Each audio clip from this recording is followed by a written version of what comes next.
Welcome to the Rim Break Rodeo. We hope this video helps. In this video, I will explain how to make bricks.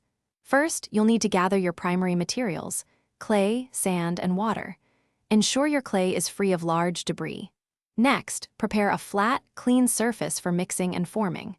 This guide will walk you through each step, from initial preparation to the final product, ensuring you create strong, lasting bricks for your projects. To begin, combine your clay and sand. A good starting point is a 3-to-1 ratio of clay to sand for optimal strength and workability. Slowly add water, mixing until the material feels like stiff dough, not too wet or too dry. Knead the mixture well, ensuring all ingredients are evenly distributed and any air bubbles are removed. This step is crucial for preventing cracks later. Now, it's time to form your bricks.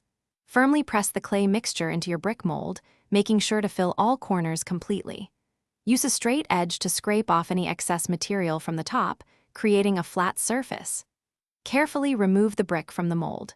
Place your newly formed bricks in a shaded, well-ventilated area to air dry slowly for at least 5 to 7 days. The final step is firing, which gives bricks their ultimate strength and durability. Place your thoroughly dried bricks into a kiln and gradually raise the temperature to around 800 degrees Fahrenheit. Maintain this heat for several hours, then allow the kiln and bricks to cool slowly. Once cool, your bricks are ready for use. Remember to check the description for a link to Little Tree's black ice and other great deals. Thanks for watching. Consider subscribing if we helped you.